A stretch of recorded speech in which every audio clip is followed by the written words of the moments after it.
నమస్తే, welcome to ANN news debate time. నేను రాజశేఖర్. ప్రధానంగా తెలంగాణ రాష్ట్ర రాజకీయాల్లో సీఎం రేవంత్ రెడ్డి ఎప్పుడు ఏం మాట్లాడినా ఒక సంచలనంగా మారుతుంది. ఆయన తాజాగా చేసిన వ్యాఖ్యలు మాత్రం ఈసారి కొంచెం ఆ, విమర్శలకు దారి తీస్తున్నటువంటి పరిస్థితి కనిపిస్తుంది. ఆయన చేసిన వ్యాఖ్యల వెనక రాజకీయ వ్యూహం ఉందా, నిజంగానే నిజం ఉందా అన్నటువంటి వ్యాఖ్యలు. ఆ వ్యాఖ్యలే కిషన్ రెడ్డిపై చేసినటువంటి వ్యాఖ్యలు. కిషన్ రెడ్డి రాష్ట్ర అభివృద్ధికి అడ్డుపడుతున్నారంటూ ఆయన కొన్ని వ్యాఖ్యలు చేశారు. దాంతోపాటు కిషన్ రెడ్డి సైంధవుడు ఆ పాత్ర పోషిస్తున్నారంటూ ఆయన ఢిల్లీ వెళ్ళొచ్చిన తర్వాత ఆయనకి రహస్యాలేవో తెలిసినట్లు ఇక్కడ చర్చ జరుగుతున్నటువంటి పరిస్థితి కనిపిస్తుంది. ఈ వ్యాఖ్యల వెనక రాజకీయ వ్యూహం ఉందా, అసలు ఎందుకు చేయాల్సినటువంటి పరిస్థితి కనిపిస్తుంది? ఎందుకంటే కిషన్ రెడ్డికి బీజేపీ పార్టీ అధిక ప్రాధాన్యత ఇస్తుంది. సో మొన్న బీజేపీ పార్టీకి ఇక్కడ వచ్చినటువంటి మైలేజ్ కానీ, ఓట్ల శాతం పెంపు కానీ ఇవన్నీ చూసుకుంటే కనుక సో గ్రాఫ్ పెరిగినటువంటి పరిస్థితి. కానీ కిషన్ రెడ్డికి సంబంధించినటువంటి వ్యాఖ్యలు రేవంత్ రెడ్డి ఏవైతే చేస్తున్నారో సో ఇవి చాలా కీలకంగా ఉన్నటువంటి పరిస్థితి కనిపిస్తుంది. తెలంగాణ అభివృద్ధికి అడ్డుపడుతున్నారని, వాళ్ళు కేసీఆర్ దిగిపోయారని బాధపడుతున్నారు, వాళ్ళకి లాలూచీలు ఉన్నాయని వ్యాఖ్యానించారు. అలాగే ఆయన అడ్డుపడడం వల్లే మెట్రో ప్రాజెక్టు ఆగిపోయిందని, త్రిపులార్ను కేంద్ర క్యాబినెట్లోకి రాకుండా చేస్తున్నారంటూ చాలా విమర్శలు చేశారు. ఇక దక్షిణాది రాష్ట్రాలన్నీ ఒకటవ్వాలి కేంద్రంపై ఇవన్నీ గతం నుంచి చేస్తున్నటువంటి మాటలు ఆ వ్యాఖ్యలు కూడా మరోసారి చేసినటువంటి పరిస్థితి కనిపిస్తుంది. సో ఎందుకు రేవంత్ రెడ్డి వ్యాఖ్యలు చేయాల్సి వచ్చింది, కిషన్ రెడ్డి ఎందుకు టార్గెట్ చేశారు? సో దీనికి సంబంధించి ఈరోజు డిబేట్ కంటిన్యూ చేద్దాం. దాంతోపాటు కాంగ్రెస్ పార్టీ అధికార ప్రతినిధి డాక్టర్ శివకుమార్ లాల్ గారు జాయిన్ అయ్యారు, వారికి ప్రత్యేకంగా నమస్కారం. అలాగే బీఆర్ఎస్ పార్టీ నాయకులు రామ్మోహన్ గారు కూడా జాయిన్ అవబోతారు కాసేపట్లో, వారికి కూడా ప్రత్యేక నమస్కారం. అలాగే బీజేపీ పార్టీకి సంబంధించి బీజేపీ పార్టీ నాయకులు ఆయన శ్రీకాంత్ గారు మనకి జాయిన్ అవుతున్నారు, ఆయనకు కూడా ప్రత్యేక నమస్కారం. అలాగే ప్రముఖ రాజకీయ విశ్లేషకులు పాపిరెడ్డి గారు మనతో పాటు అందుబాటులో ఉన్నారు, వారికి కూడా ప్రత్యేక నమస్కారం. ముందుగా మనం శివకుమార్ దగ్గరికి వెళ్దాం. ఎస్ శివకుమార్ గారు నమస్తే. సో ఏంటి అసలు రేవంత్ రెడ్డి గారు మాట్లాడినటువంటి మాటలు చూసుకుంటే కనుక కిషన్ రెడ్డిని ఎందుకు టార్గెట్ చేస్తున్నారు? కిషన్ రెడ్డికి సంబంధించి బీఆర్ఎస్ పార్టీతో ఆయన ఏదో ఆలోచనలు ఉన్నట్లు, ఆయన బాస్ దిగిపోయాడని, ఆయన బాధలో ఉన్నట్టు ఇలాంటి వ్యాఖ్యలు చేశారు. అసలు ఏంటి ప్రాజెక్టులు అడ్డుకునే పని కిషన్ రెడ్డి చేస్తున్నారు, ఎందుకు వ్యాఖ్యలు చేయాల్సి వచ్చింది? దీనికి సంబంధించి మీరేమంటారు? రాజశేఖర్ గారు, కొంచెం మీ వాయిస్ చాలా లో వస్తుంది, కొంచెం వాయిస్ కొంచెం పెంచండి. రైట్ అంటే రేవంత్ రెడ్డి గారు కిషన్ రెడ్డిని టార్గెట్ చేసి మాట్లాడారా, ఎందుకు మాట్లాడాల్సి వచ్చింది? దీనికి సంబంధించి మీరేమంటారు? ముందుగా ఏఎన్ఎన్ న్యూస్ ప్రేక్షకులకు, మీకు ప్యానెల్ ఉన్న వారికి నమస్కారం. అయితే ఈ రోజు కొత్తగా ఏం కాదు, టిఆర్ఎస్ బిఆర్ఎస్ అధికారంలో ఉన్నప్పటి నుంచి కూడా కిషన్ రెడ్డికి కేసీఆర్ కి ఏదో రకంగా లోపాయకారాలు ఉన్నాయనేది జనరల్ గా జగమెరిగిన సత్యం. అది ఈ రోజు కొత్తగా రేవంత్ రెడ్డి గారు అన్నాడు అంటేనే, ఆయన అంటేనే ఇది తప్పుగా మాట్లాడుతుండ అనేది కాదు. మాక్సిమం గా అటు కిషన్ రెడ్డి గారికి ప్లస్ టిఆర్ఎస్ బిఆర్ఎస్ కి ఏదో ఒక రకమైన వాళ్ళ మధ్యన ఒప్పందం ఉంది. ఆ ఒప్పందం ప్రతిసారి కూడా కాంగ్రెస్ పార్టీకి ఆయన వ్యతిరేకంగా మాట్లాడడం, అటు టిఆర్ఎస్ బిఆర్ఎస్ కి సపోర్ట్ గా మాట్లాడడం అనేది మనం ఖచ్చితంగా చూడడం జరుగుతుంది. గతంలో కూడా ఖమ్మంలో ఏదైతే వరదలు వచ్చినప్పుడు ఆ వరదలకు కూడా వరద సాయం చేయమని చెప్పినప్పుడు కూడా ఇప్పుడు బండి సంజయ్ గారు కానీ, లేదంటే కిషన్ రెడ్డి గారు కానీ, ఇద్దరు కూడా కేంద్ర సహాయ మంత్రులు. ఎట్టి పరిస్థితుల్లో వాళ్ళు ఎక్కడి నుంచి అయితే ప్రాతినిధ్యం వహిస్తున్నారో ఆ తెలంగాణకే మొండి చేయి చూపిస్తుంది సెంట్రల్ గవర్నమెంట్ అన్నప్పుడు ఖచ్చితంగా వీళ్ళది కూడా బాధ్యత ఉంటది. ఇక్కడ తెలంగాణ నుంచి వీళ్ళని ఎంపీగా ఎన్నుకున్న ప్రజలకు వీళ్ళు మేలు చేయాల్సింది ఉంటుంది. అది చేయకుండా వీళ్ళు వత్తసు పలకడము, లేకపోతే జరిగే అభివృద్ధి కేసీఆర్ ఉన్నప్పుడు నరేంద్ర మోదీ గారి దగ్గరికి వెళ్ళలేదు, ప్రోటోకాల్ పాటించలేదు, గవర్నర్ దగ్గరికి వెళ్ళలేదు, గవర్నర్ కి ప్రోటోకాల్ పాటించలేదు అనేది ఉంది. కానీ ఈ రోజు కాంగ్రెస్ పార్టీ అధికారంలోకి వచ్చినాక ఈ 15 మాసాలలో ఎట్టి పరిస్థితుల్లో ప్రోటోకాల్ పాటిస్తూ, పార్టీతో సంబంధం లేకుండా ఒక అధికార మీటింగ్ లోనే బడేవాయన్నందుకు ఇప్పటి వరకు దాంతో పెద్ద మనం లైట్ తీసుకోవడం జరుగుతుంది. కానీ ఎదుటోళ్ళది ఆలోచించలేదు. నేను ఈ రోజు కొత్త కాదు, ఇప్పుడు ఆయన రెండోసారి మంత్రివర్గంలో ఉంటుంది కాబట్టి గతంలో సికింద్రాబాద్ కి పార్లమెంట్ గా ప్రాతినిధ్యం వహించి ఏం సికింద్రాబాద్ అభివృద్ధి చేసిండు, ఇప్పుడు ఎందుకు నిధులు మనకి ఇవ్వలేరు అంటే వీళ్ళు ఎందుకు మాట్లాడతలేరు అనేది వాళ్ళు ఆలోచించాలి. అదే ఉద్దేశంతోనే ఈ రోజు రేవంత్ రెడ్డి గారు ఖచ్చితంగా కిషన్ రెడ్డి గారిని అనడం జరిగింది. మనకి బీజేపీ నాయకులు ఉన్నారు, శ్రీకాంత్ గారు నమస్తే అండి. శ్రీకాంత్ గారు, ప్రధానంగా అంటే కిషన్ రెడ్డి గారికి చేసినటువంటి వ్యాఖ్యలు, ఆయనపై వస్తున్నటువంటి విమర్శలు సాక్షాత్తు ముఖ్యమంత్రి హోదాలో ఉన్నటువంటి రేవంత్ రెడ్డి గారి వ్యాఖ్యలు చేశారు. అసలు ఏంటి అంటే ఢిల్లీకి వెళ్ళి వచ్చిన తర్వాత ఈ వ్యాఖ్యలు చేయడం కొంచెం ప్రాధాన్యత సంతరించుకుంది. So first of all Revanth Reddy గారి ఏంటంటే వ్యాఖ్యల వెనక వాళ్ళు కారణం ఏమై ఏదైతే ఉంటుంది అంటారు?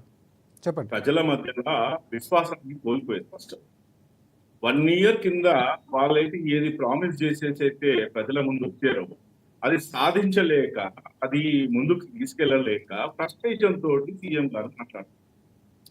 ఇవాళ 2014 నుంచి 2019 వరకు 1,60 కోట్ల రూపాయలు కేంద్ర ప్రభుత్వం ట్యాక్స్ రూపంగా ఇచ్చింది. ఇదే కాంగ్రెస్ ప్రభుత్వం 2014 కన్నా ముందు 32% ఉన్న కమర్షియల్ ట్యాక్సెస్ లో కానీ ట్యాక్సెస్ వసూలు చేసిన దాంట్లో కానీ దాన్ని ఇలా 42% తీసుకొచ్చిన చరిత్ర బీజేపీ పార్టీకి ఉంది.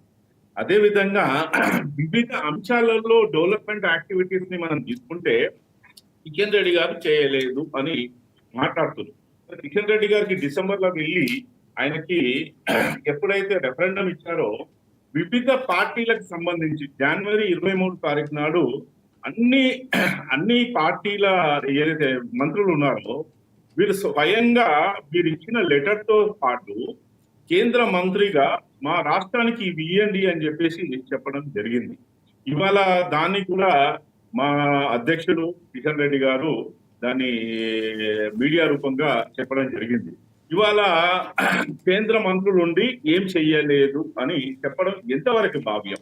ఇవాళ తెలంగాణ రాష్ట్రానికి పన్నుల వాటా కింద పంపిణీ రూపంలో కేంద్ర ప్రభుత్వం అందించిన నిధులు 1,78,000 కోట్ల రూపాయలు మనకి ట్యాక్స్ లో రీఎంబర్స్మెంట్ గా 42% ఇవ్వడం జరిగింది. అదే ఇలా రేవంత్ రెడ్డి ఏమంటాడు, 42% మాది మార్చిస్తున్నారు అంటారు. మరి అదే గవర్నమెంట్ ఏదైతే 10 సంవత్సరాలు 2004 నుంచి 2014 వరకు నడిచినప్పుడు అప్పుడు రాష్ట్రాలకు ఏమిచ్చింది? 32% ఇచ్చింది. దాన్ని 10% చేసి ఇవ్వడమే కాకుండా జిఎస్టీ ద్వారా 16,000 కోట్ల రూపాయలు బెనిఫిట్ అయ్యేటట్టు, కరోనా టైంలో లాస్ అయితే ఏదైతే ట్యాక్స్ రావడం తక్కువైందో దాంట్లో కూడా కేంద్ర ప్రభుత్వం వాళ్ళకి 16,000 కోట్ల రూపాయలు ఇవ్వడం జరిగింది. ఇవాళ వీళ్ళు ఏంటంటే వీళ్ళు పెట్టిన మేనిఫెస్టోని కేంద్ర ప్రభుత్వం శాంక్షన్ చేయాలనేది ఎంతవరకు కరెక్ట్? దాని తర్వాత వచ్చేసి కేంద్ర ప్రభుత్వం అభివృద్ధి చేయలేదు, సంక్షేమ కార్యక్రమాలు చేయలేదు అన్నారు.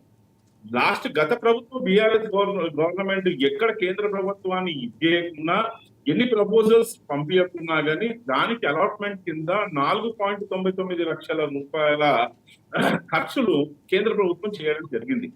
ఇలా తెలంగాణ రాష్ట్రానికి వివిధ కేంద్ర సంస్థలకు ఇచ్చిన అప్పులు ఎంత అంటే 7.5 lakhs crore rupees అప్పులు ఇవ్వడం జరిగింది. And base and means allowance కింద ఓవర్ డ్రాఫ్ట్ కింద ఆర్బీఐ అందించిన అదనపు సహకారం 2,31 లక్షల రూపాయలు. ఇవాళ గత 10 సంవత్సరాలు నడిపించిన బీఆర్ఎస్ గవర్నమెంట్ కానివ్వండి, ఈ సంక్షేమ కార్యక్రమాలు ముందుకు తీసుకెళ్లే పరిస్థితిలో లేవని తెలిసి కూడా గత అప్పుల కుప్పని పెంచుకుంటూ పోతున్న ఈ సీఎం ఇవాళ తనతోటి కాని పనిని కేంద్రానికి అంటగట్టడం ఎంతవరకు కరెక్ట్? రైట్. మనకి బీఆర్ఎస్ పార్టీ నుంచి బీఆర్ఎస్ పార్టీ నాయకులు రామ్మోహన్ గారు జాయిన్ అయ్యారు. రామ్మోహన్ గారు నమస్తే అండి. ఎస్ రామ్మోహన్ గారు, ఒకటి అంటే ఇక్కడ మీ పార్టీకి సంబంధించి కేసీఆర్కి సపోర్ట్ చేస్తున్నారు కిషన్ రెడ్డి అన్నటువంటి వ్యాఖ్యలు కూడా రేవంత్ రెడ్డి చేశారు. గతంలో మీ పార్టీ ఆ పార్టీల మీద, ఆ పార్టీ మీ పార్టీల మీద, ఇక్కడేదో కాంగ్రెస్ పార్టీకి మీకు లాలూచి ఉందని, లేకపోతే మీకు బీఆర్ఎస్ పార్టీకి బీజేపీ పార్టీకి లాలూచి ఉందని ఇలాంటి విమర్శలు వస్తున్నాయి. కానీ ఇక్కడ ముఖ్యమంత్రి గారు చేసిన వ్యాఖ్యలు కొంచెం కీలకంగా ఉన్నాయి. కిషన్ రెడ్డి గారిని టార్గెట్ చేస్తూనే మీ ముఖ్యమంత్రి గతంలో ఎవరైతే ఉన్నారో, సో రాష్ట్ర ముఖ్యమంత్రి పనిచేసినటువంటి కేసీఆర్కి సంబంధించి ఆయన దిగిపోయాడన్న బాధలో ఉన్నారంటూ కూడా ఆయన కొన్ని వ్యాఖ్యలు చేశారు. సో మీరేమంటారంటే ఇంకా రాష్ట్ర ప్రయోజనాలకు సంబంధించి ఇవ్వాల్సిన వాటాలో కేంద్రం ఇవ్వట్లేదు అనేటువంటి వ్యాఖ్యలు కూడా చేశారు. మీరు దాన్ని సమర్థిస్తారా? ఏ విధంగా చూస్తారు? ముందుగా మనం చెప్పాల్సింది, పెద్దలందరూ నమస్తే. రేవంత్ రెడ్డి గారి పని ఎట్లుందంటే, నేను గిచ్చినట్టు చేస్తాను, వేడిచినట్టు చేయనట్టు వారి వ్యవహారం. ఎందుకంటే వాళ్ళతో దోస్తీ చేసుకుంటూ మోడీ గారిని ఎదిరించి, కేంద్ర ప్రభుత్వాన్ని ఎదిరించి పార్టీ నడిపే శక్తి రేవంత్ రెడ్డికి లేదు. ముఖ్యమైన మాట. ఇక్కడ నుంచి గతంలో మనం పోయిన బడ్జెట్ లో సుమారుగా ఇక్కడ నుంచి కాంగ్రెస్ పార్టీకి 8 మంది ఎంపీలు, భారతీయ జనతా పార్టీకి 8 మంది ఎంపీలు ఉన్నారు. ఇంతలో 16 మంది ఎంపీలు కూడా మరి రాష్ట్ర ప్రభుత్వం సంబంధించిన ఒక బెనిఫిట్ తీసుకురావడానికి మీరు పార్లమెంట్ లో ఏం చేశారు అనేది ఫస్ట్ ఎంపీలు సమాధానం చెప్పాలి. ఇద్దరు కూడా, ఎందుకంటే కాంగ్రెస్ పార్టీ సంబంధించిన వాళ్ళు, బీజేపీకి సంబంధించిన వాళ్ళు. గతంలో మనకు నిధులు రావాల్సి ఉంటే అది తీసుకొని రాలేదు. పోయిన బడ్జెట్ లో కూడా పార్లమెంట్ లో బడ్జెట్ పైన మనకు డబ్బులు ఇవ్వలేదు. మేము గడిచిన 10 సంవత్సరాలు ముఖ్యమంత్రిగా పనిచేసినటువంటి కేసీఆర్ గారు కేంద్ర ప్రభుత్వం పైన విపరీతమైన పోరాటం చేయడం జరిగింది. మాకు డబ్బులు ఎందుకు ఇస్తలేరు, మేము కట్టింది ఎంత, మీరు మాకు తిరిగి చెల్లిస్తున్నది ఎంత, దీనిపైన మీరు లెక్కలు చెప్పాలి. మాకు ఖచ్చితంగా మేము కట్టిన దానికి మాకు దామాష ప్రకారం కాకుండా మాకు డబ్బులు ఎక్కువ ఇవ్వాలి. తెలంగాణ కొత్త రాష్ట్రం ఏర్పడ్డది, మీరు మా పైన శీతకన్ను పెట్టిర్రు, ఖచ్చితంగా మాకు ఇవ్వాలని చెప్తే మోడీ గారి ప్రభుత్వం ఎక్కడ కూడా దయదలవలేదు. ఎందుకంటే భారతీయ జనతా పార్టీ కానీ కాంగ్రెస్ పార్టీ కానీ తెలంగాణ పట్ల ఇద్దరికి ప్రేమ లేదు. కాంగ్రెస్ పార్టీ తెలంగాణ ఇస్తాను మోసం చేసి 4 దశాబ్దాలు, తర్వాత వాజ్పేయి గారి ప్రభుత్వంలో 1 ఓటు 2 రాష్ట్రాల పేరు మీద కాకినాడ తీర్మానం కూడా భారతీయ జనతా పార్టీ తెలంగాణ రాష్ట్రం ఏర్పాటు చేయలేదు. ఇవన్నీ దృష్టిలో పెట్టుకోవాలి. తెలంగాణ ఉద్యమ సమయంలో కూడా మన కిషన్ రెడ్డి గారు మన రాష్ట్ర అధ్యక్షునిగా ఉండి బీజేపీకి ప్లస్ ఎమ్మెల్యేగా ఉండి పదవికి రాజీనామా చేయలేదు. కాబట్టి మీకు ఆ రోజు నుంచి ఈ రోజు వరకు కూడా తెలంగాణ పైన ప్రేమ లేదు. కిషన్ రెడ్డి గారు కేంద్ర మంత్రి, మరి వారికి తోడుగా బండి సంజయ్ గారు కేంద్ర మంత్రి అయ్యారు. మరి ఇద్దరు మంత్రులు ఉన్నారు, మీకు సహచరులు మరి రేవంత్ రెడ్డి గారు కామెంట్లు ఏవైతే చేశారో ఇటువైపు కిషన్ రెడ్డి గారికి సంబంధించి, అలాగే రేవంత్ రెడ్డి గారికి చేసినటువంటి కామెంట్లు కేసీఆర్ కి కిషన్ రెడ్డికి ఏమైనా లాలూచి ఉందన్నటువంటి దానికి ఏం చెప్తారు మీరు? ఇప్పుడు కేసీఆర్ గారు మాజీ ముఖ్యమంత్రి, ప్రస్తుతం ముఖ్యమంత్రి రేవంత్ రెడ్డి గారు కిషన్ రెడ్డి గారు ఇద్దరు అదే చెప్తున్నారండి. బండి సంజయ్ గారిని తప్పించి ఎప్పుడైతే కిషన్ రెడ్డి గారిని అధ్యక్షులుగా చేస్తారో అప్పుడే ఈ వ్యాఖ్యలు వచ్చాయి. అదే చెప్తున్నారు, వారిద్దరికి ఏం లోపాయం ఉందో. ఇప్పుడు రేవంత్ రెడ్డి గారు మోడీ గారిని అమిత్ షా గారిని బడే బాయ్ అని చెప్పుకుంటున్నాడు. మరి నా చోటబాయ్ ఆయన బడే బాయ్ అనుకున్న పోలే డబ్బులు తీసుకొని రావాలి. నువ్వు ఒక మంత్రి, కేంద్ర మంత్రి మీద ఏడ్చే బదులు నీవు గెలిచిన ఎంపీలు నువ్వు నీ మంత్రివర్గం తీసుకొని ఢిల్లీలో కూర్చొని డబ్బులు తీసుకొని రావాలి. ఎట్లా ఉంది రేవంత్ రెడ్డి గారి పరిస్థితి అంటే, పరిపాలన చేతగాక కుంటి సాకులు చెప్పుకుంటా ఎవరి మీద ఒకరి మీద బట్టగాల్చి మీదేయడం, ఈ డైవర్షన్ ప్రజల దృష్టి మరల్చడానికి తీవ్రంగా ప్రయత్నం చేస్తూ రేవంత్ రెడ్డి ఎక్కడ తిరిగి ఎదుటి వారి మీద నెపం ఎందుకు నెడతారండి? ఒక రాష్ట్ర ముఖ్యమంత్రిగా ఢిల్లీకి పోవాలా, జంతర్ మంతర్ దగ్గర ధర్నా పెట్టండి. అయ్యా మరి మేము ఇక్కడ నుంచి 8 మంది ఎంపీలు ఉన్నాం, మీ పార్టీకి 8 తెలంగాణలో మొత్తం పార్లమెంట్ సభ్యులు మేము 2 జాతీయాల పార్టీలము. మరి ఇప్పుడు గెలిచిన ప్రజలు తెలంగాణకు సంబంధించినటువంటి కేసీఆర్ గారు ఓటే కూడా మనకేసారు, మాకేసారు, మేము ఏం చేయాలి, మీరేం చేయాలి? ఇద్దరు కుడబలుకొని కేంద్ర ప్రభుత్వం దగ్గర వాటి డబ్బులు తీసుకునే ప్రయత్నం అదోతులు పెట్టి ఎటు తిరిగి రేవంత్ రెడ్డి గారు హరీష్ రావు గారి మీద, కేటీఆర్ గారి మీద ప్లస్ మా మాజీ ముఖ్యమంత్రి కేసీఆర్ గారు అనుచిత వాక్యం తీసుకుంటూ కూర్చుంటాడు. ఏమైనా మాట్లాడితే మోడీ గారు డబ్బు ఇవ్వట్లేదు అంటాడు, కిషన్ రెడ్డి ఏం చేసిండు అంటాడు. మీరు అందరు కలిసి ఏం చేస్తున్నాడు తెలంగాణ ప్రాంతం ప్రశ్నిస్తా ఉంది. ఈ రోజు 16 మంది ఎంపీలను 2 జాతీయ పార్టీలు ఈ రోజు పేరు చెప్పుకొని జబ్బలు జరుచుకుంటారు. ఈ దేశాన్ని మేమే కాపాడుతున్న వ్యక్తులు మీరు తెలంగాణ ప్రాంతాన్ని కాపాడలేకపోతే ఇవాళ డబ్బులు కావాలి, ఒక్క ప్రాజెక్టు జాతీయ హోదా తీసుకురాలేకపోయారు. ఎన్నో విషయాలు ఈ విషయం కేసీఆర్ గారు పలుమార్లు హెచ్చరించారు, కొట్లాడారు, పోరాటం చేశారు. అయినా కానీ మోడీ గారు ఇవ్వలేదు. అందుకే మోడీ గారితో దూరం పాటించాడు కేసీఆర్ గారు. అందరూ విమర్శించారు, కేసీఆర్ ప్రధానమంత్రి వస్తే గౌరవిస్తలేడు. ప్రధానమంత్రిని గౌరవించినాం. ఎప్పుడైతే తెలంగాణ ప్రాంతాన్ని మీద సీతక్కను పెట్టిండో ఆయన మనల్ని ఎంత ప్రేమిస్తాం, మనం అంతే ప్రేమిస్తాం ఎదుటి వ్యక్తిని. ప్రోటోకాల్ కూడా ఆయన ముఖ్యమంత్రి స్థాయిలో ఎప్పుడు పాటించినటువంటి పరిస్థితి లేదు. మేమేం చెప్తున్నామండి, తెలంగాణ ప్రాంత ప్రయోజనాలు తెలంగాణ రాష్ట్రానికి కాదు మొత్తం దేశానికి ప్రధాని వచ్చినప్పుడు గౌరవించాలని కూడా బీజేపీ పార్టీ ప్రధానంగా సందర్భంలో మాట్లాడి గౌరవించడం. మంత్రి వినండి, ప్రభుత్వం తరఫున పెద్దలు పోయారు, వారికి స్వాగతం పలకడం జరిగింది, సమస్యలు విన్నవించడం జరిగింది.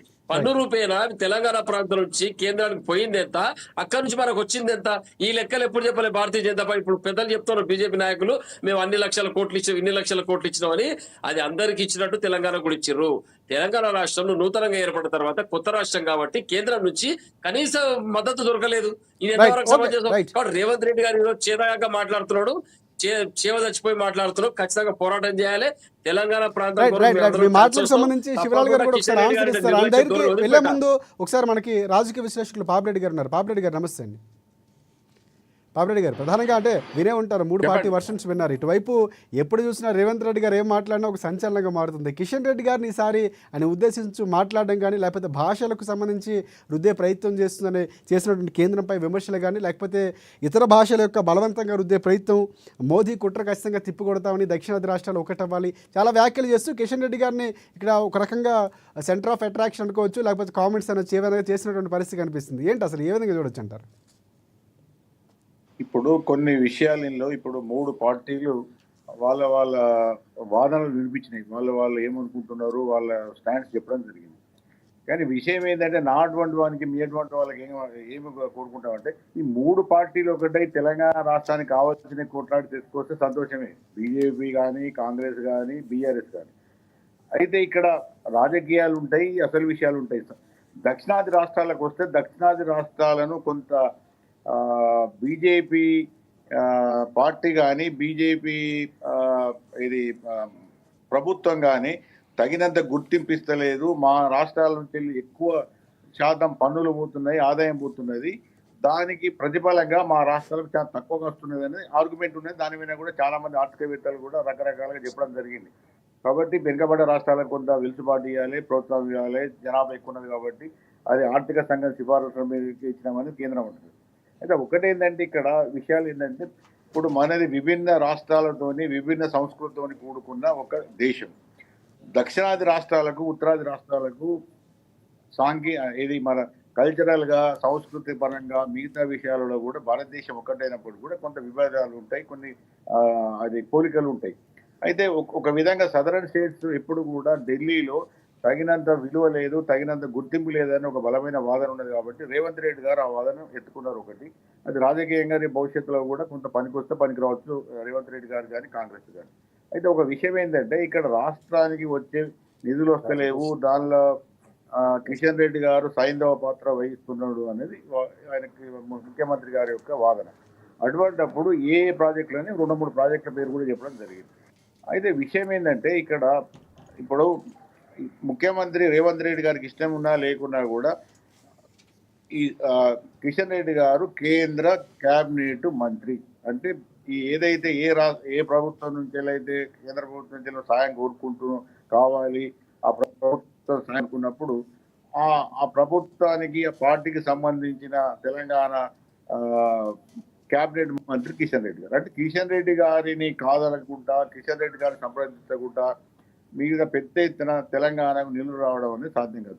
అటువంటిప్పుడు వీళ్ళు దాన్ని రాజకీయం చేసుకొని కిషన్ రెడ్డి సైంధవుడు మాకు ఇస్తలేడని రాజకీయంగా వాడుకోవచ్చు. కానీ దాంతో తెలంగాణకు నష్టమవుతుంది, లాభం రాదు. ఎందుకంటే ఇప్పుడు నువ్వు ఎవరి మీద కొట్లాడుతున్నావు, కేంద్రం మీద కొట్లాడుతున్నప్పుడు కేంద్రం ప్రాతినిధ్యం వహిస్తున్న కేంద్ర బీజేపీ పార్టీ, కేంద్ర క్యాబినెట్ మినిస్టర్ నువ్వు టార్గెట్ చేసినప్పుడు నీకు అక్కడ కేంద్ర ప్రభుత్వంలో ఎటువంటి మైలేజ్ దొరుకుతుంది? అంటే ఇది రాజకీయంగా వాడుకోవచ్చు. మాకు దక్షిణాది రాష్ట్రాలకు అన్యాయం జరుగుతున్నది, తెలంగాణకు అన్యాయం జరుగుతున్నది, మేము అడిగిన ఏవి ఇస్తలేదు. ఇప్పుడు ఉదాహరణకు మేము చెప్తాం, కేసీఆర్ ప్రభుత్వం ఉన్నప్పుడు ఈ రైల్వేస్కు ఇప్పుడు ఏది మన భువనగిరి యాదాద్రికి మేము థర్డ్ లైన్కు డబ్బులు ఇస్తాము, మీరు పీపీయూ అంటే స్టేట్ సెంట్రల్ కలిపి ఇస్తామని చెప్పారు. అట్లాగే ఎంఎంటీఎస్ కూడా 2వ ఫేజ్ కూడా మేము డబ్బులు ఇస్తామని చెప్పడం జరిగింది. కానీ రాష్ట్ర ప్రభుత్వం ఎటువంటి వాళ్ళ యొక్క వాటాని ఇవ్వలేదు. అది ఆఖరికి ఒక స్టేజ్లో ఒక 10 ఏళ్ళు డిలే అయ్యి మళ్ళీ దక్షిణ మధ్య రైల్వే మొత్తం డబ్బులు పెట్టుకుని చేయడం జరిగింది. వాళ్ళకి కేంద్ర ప్రభుత్వం ఏమంటుంది అంటే మీరు చేయాల్సిన పనులు చేయకుండా మీరు మొత్తం కూడా కేంద్రం మీద నెడుతున్నారు, కేంద్రం మీద. కానీ ఇక్కడ ఒకటి బాబురెడ్డి గారు, అంటే వచ్చిన తర్వాత రైల్వే ప్రాజెక్టుకి సంబంధించి భూసేకరణ విషయంలో కూడా రాగానే కేంద్రం సపోర్ట్ చేసిందని ముఖ్యమంత్రి గారు అప్పుడు మాట్లాడినటువంటి పరిస్థితి. డిపిఆర్లకు సంబంధించి సిద్ధం చేస్తున్నాం, అంటే ప్రాసెస్ ఉంటుంది. ఆ ప్రాసెస్ ఇవ్వడంలో కాంగ్రెస్ పార్టీ కొంచెం, ఎందుకంటే గత ప్రభుత్వం పూర్తిగా డిపిఆర్లు ఇవ్వలేదు అన్నటువంటి ఆరోపణ చేసింది కేంద్రం గత ప్రభుత్వం. రాజశేఖర్ గారు నేను చెప్తున్నది ఒక రాష్ట్రానికి సంబంధించింది. అప్పుడు బీఆర్ఎస్ ప్రభుత్వం ఉన్నదా, తర్వాత ఇప్పుడు కాంగ్రెస్ ప్రభుత్వం ఉన్నది కదా. ఈ అభివృద్ధి ప్రాజెక్టులు అనేవి దీర్ఘకాలం ఉంటాయి, 5 సంవత్సరాలు 10 సంవత్సరాలు ఉంటాయి. ప్రాముఖ్యత తగ్గదు, ప్రజల అవసరాలు తగ్గవు. రైల్వేలు కావాలి, రోడ్లు కావాలి, మెట్రో లైన్లు కావాలి. కాబట్టి ప్రభుత్వం మారినంత మాత్రం అవసరాలు మారదు. అది అనేది దీర్ఘకాలిక పంతకు పోతుంది. కాబట్టి ఇక్కడ జరుగుతున్నది ఏంటంటే ఇది కేంద్రము రాష్ట్రాలకు మధ్య రాష్ట్రాలకు అవసరమే, కేంద్రానికి అవసరమే. ఒకవేళ మనం కేంద్ర రాష్ట్ర సంబంధాలు, ఇప్పుడు మీకు ఉదాహరణకు అదే చెప్తున్నా, దక్షిణాది రాష్ట్రాల్లో కూడా అన్నిటికన్నా తెలివైన రాష్ట్రం ఏదంటే తమిళనాడు ఎప్పుడు కూడా అది కేంద్రంలో అధికారంలో ఉన్న పార్టీ ఎప్పుడు లేదు. అయితే ఏ డిఎంకో ఎప్పుడు కూడా అది రీజనల్ పార్టీ ఉన్నది. కానీ కేంద్ర ప్రభుత్వం తీసుకొచ్చిన నిధులు ఏ రాష్ట్రం అంటే బీజేపీ పాలిత ప్రాంతాలు కానీ, అంతకుముందు కాంగ్రెస్ పరిపాలించినప్పుడు కాంగ్రెస్ పాలిత ఆంధ్రప్రదేశ్ సహా మిగతా ఏ రాష్ట్రాలకు కూడా రాని ఫండ్స్ వాళ్ళు తీసుకుంటారు. అంటే ఇక్కడ రాజకీయ చతురత, ఏది ఒక విధమైన సమైక్యత, ఏ ప్రాజెక్టులు మనకి ఏం కావాలి అని గుర్తింపు అవన్నీ వాళ్ళు చేసుకోగలుగుతారు.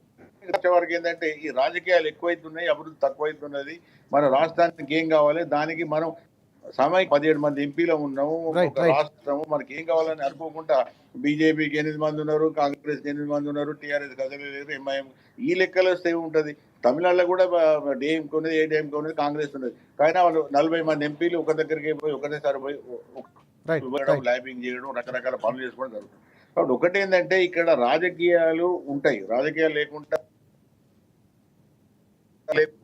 కాబట్టి ఇప్పుడు వ్యవస్థలో ఎటువంటి మార్పులు తీసుకొచ్చి ఎటువంటి సమగ్రత ఉండి రైట్ పాపిరెడ్డి గారు అభివృద్ధి ఎస్ కోసం కొట్లాడాలి. కానీ ఇవి ఎస్ ఎస్ ఎస్ ఒకసారి మనం శివలాల్ గారి దగ్గరికి వెళ్దాం. శివలాల్ గారు ఇందాక మాట్లాడుతూ శ్రీకాంత్ గారు కొన్ని లెక్కలు చెప్పారు. 160 నుంచి 170 వరకు కేంద్రం నుంచి నిధులు వచ్చినటువంటి పరిస్థితి ఎప్పుడు బీజేపీ పార్టీ కానీ కేంద్రం కానీ సిద్ధంగానే ఉంది. ఇక్కడ ఉన్నటువంటి రాష్ట్ర ప్రభుత్వం ఇవ్వాల్సినటువంటి చొరవ ఇవ్వట్లేదని మరొకసారి ఆయన మాట్లాడినటువంటి పరిస్థితి కనిపిస్తుంది. సో ఇక్కడ వ్యాఖ్యలన్నీ కూడా రాజకీయంగానే చేశారని చెప్పి ఆయన అన్నారు. సో బీఆర్ఎస్ పార్టీకి సంబంధించి రామ్మోహన్ గారు కూడా కొన్ని వ్యాఖ్యలు చేశారు. ఇక్కడ సో రెండు వ్యాఖ్యలు కానీ పాపిరెడ్డి గారు మాట్లాడుతుంది ఏంటంటే రాష్ట్ర ప్రయోజనాల కోసం అన్ని పార్టీలు కలిసి పోరాడాలి, ఇలాంటి వ్యాఖ్యలు చేయడం కూడా కొంతవరకు ఇబ్బందికరంగా ఉంటుంది, పార్టీ పరంగా మైలేజ్ వస్తే రావచ్చు అన్నటువంటి వ్యాఖ్యలు కూడా చేశారు. సో ఈ మొత్తానికి మీరేమంటారు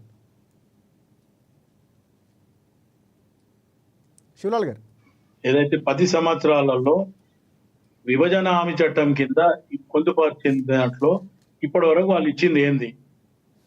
మొత్తానికి అప్పట్లో ఇస్తామన్నది ఏంది? విభజన హామీ చట్టంలో ఏం రాసిందో అటు ఆంధ్రప్రదేశ్ కి కానీ తెలంగాణకి ఇవ్వాల్సింది ఇప్పటి వరకు ఇవ్వలేదు. ఇప్పుడు ఈ ఈ మూడోసారి హ్యాట్రిక్ పిఎం అయినాక నరేంద్ర మోదీ గారు ఈరోజు ఆంధ్రప్రదేశ్ కి ఎందుకు ఇస్తున్నాడు, లేదా నితీష్ కుమార్ కి ఎందుకు ఇస్తున్నాడు అంటే రేపు వాళ్ళు బడ్జెట్ వాళ్ళకి ఇవ్వకపోతే, వాళ్ళు అడిగింది ఇవ్వకపోతే రేపు వాళ్ళు ఏదైతే సపోర్ట్ విత్డ్రా చేసుకుంటారు. కాబట్టి రేపు విత్డ్రా చేసుకుంటే వీళ్ళ ప్రభుత్వం కూలిపోతుందనే రకంగానే ఒకటి శివలాల్ గారు ఒకవేళ మీరు కేంద్రంలో ఉండి అలాగా ఒకవేళ పొత్తు పెట్టుకుంటే ఖచ్చితంగా మీరు కూడా చేయాల్సినటువంటి పరిస్థితి ఉంటుంది.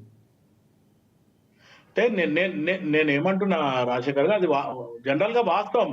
కానీ అక్కడ 2000 కోట్లు ఇచ్చి ఇప్పుడు ఈడ 411 410 కోట్లు అంటే ఆల్మోస్ట్ ఆల్ దగ్గర ఖమ్మంలో జరిగిన దానికి 1000 అడిగినరు. 1000 అడిగితే ఈ రోజు కనీసం 416 ఇచ్చి అక్కడ 2000 ఇవ్వడం అంటే ఒకసారి ఆలోచించండి ఎంత వ్యత్యాసం ఉంది. అంటే ఈ రోజు నితీష్ కుమార్ గారు కానీ లేకపోతే చంద్రబాబు నాయుడు గారు ఏం చెప్తే అది సెంట్రల్ గవర్నమెంట్ వింటుంది. మిగతా విషయంలో తెలంగాణకు అవసరం ఉంది. ఇప్పుడు గతంలో కేసీఆర్ ఏదైతే ప్రోటోకాల్ పాటించలేదు అన్నారు, ఈ రోజు ప్రోటోకాల్ పాటిస్తే రామ్మోహన్ భాయ్ అంటుండు బడే భాయ్ చోటే భాయ్ అని చెప్పి ఇద్దరు ఒక్క దగ్గర అయినరు, ఏం చేస్తున్నారు అనేది రకంగా కూడా మాట్లాడుతున్నారు. అయితే నేనేమంటున్నా అంటే మీరు ఇప్పుడు పాపిరెడ్డి గారు మాట్లాడిన దాంట్లో ఆలోచిస్తే మొత్తానికి మీరు ఎవరైనా సరే రాష్ట్రాన్ని అభివృద్ధి చేసేలాగా మీరు మాట్లాడండి, మీరు ముందుకు పోండి అనే రకంగా పాపిరెడ్డి విశ్లేషకులుగా ఆయన మాట్లాడేది అది వాస్తవం. అంటే మొత్తం అల్టిమేట్ ఏంది, తెలంగాణ ప్రజలకు మీరు ఏం మేలు చేస్తున్నారు అనే రకంగా పాపిరెడ్డి గారు మాట్లాడు, మేలు చేయాలనే రకంగా మాట్లాడుతున్నారు. అయితే నేనేమంటున్నా అంటే ఇప్పుడు ఆల్రెడీ కాంగ్రెస్ పార్టీ నుంచి 8 మంది ఉండరు, ఈ రోజు బీజేపీకి అని 8 మంది ఉండరు, ఈ రోజు ఒక్క ఎంపీ ఉన్న వాళ్ళు ఈ రోజు మొత్తానికి 8 ఎంపీలు అయినట్టే. ఈ రోజు టిఆర్ఎస్ వాళ్ళ సపోర్ట్ ఉండేప్పటికే కదా మన ఎంపీ ఇలా జరిగింది. ఇప్పుడు ఇంకా నిన్న జరిగిన ఎమ్మెల్సీ టీచర్ ఎమ్మెల్సీలు కానీ గ్రాడ్యుయేట్ ఎమ్మెల్సీలో కూడా ఈ రోజు బీఆర్ఎస్ సైలెంట్ అయిపోయింది. మొత్తానికి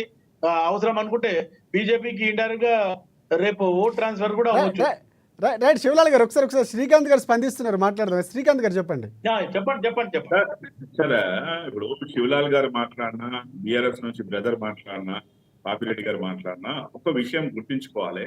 గత ప్రభుత్వము కేంద్ర ప్రభుత్వంతో కలిసి లేకున్నా కానీ గత 9 సంవత్సరాల కేంద్ర ప్రభుత్వం ఏమి ఇచ్చింది అనేది మనం ఇక్కడ చూడాల్సిన విషయం ఉందండి. ఇలా ట్యాక్సెస్ గురించి 32% ఉంది, 42% చేసింది ఎవరు? మోడీ ప్రభుత్వమే చేసింది. దాంట్లో 1,78,000 కోట్ల రూపాయలు ట్యాక్స్ రూపంగా ఏదైతే కలెక్ట్ అయిందో 10% ఎవరి వల్ల పెరిగింది?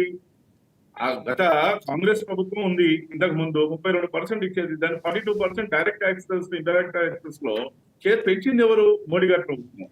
అదే ఇంతకుముందు బీఆర్ఎస్ బ్రదర్ మాట్లాడుతూ ఏం సపోర్ట్ చేయలేదని. గత 9 సంవత్సరాల్లో రోడ్లకి 1.8 లక్షల కోట్లు అంటే 1.8,000 crores రూపీస్ మీకు రోడ్లకు మీద ఇచ్చాము.